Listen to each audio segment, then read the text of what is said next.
লাগছে আমার বাড়ি অনেকদিন পর। কি খবর বলো? না না, তেমন কিছু না, এমনি একটু ঘুরতে এলাম। তা তোমাদের মনা কই? মনা, ও মনা, মনা একটু শুনে যা তো। হ্যাঁ মা, ডাকছো?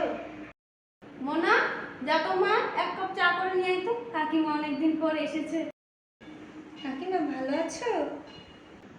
হ্যাঁ মা, ভালো আছি। তুই? যা মা, যা চট করে চাটা করে নিয়ে আয়। তারপর বলো গো বৌদি, মেয়ের বিয়ে দিচ্ছ কবে? এই নাও কাকিমা চা। বাহ, চাটা তো বেশ বানিয়েছিস মনা। তা বৌদি, মেয়ের তো অনেক বয়স হলো, বিয়ে দিবা কবে? নাহলে তো ঘরে আইবুড়ো হয়ে পড়ে থাকবে।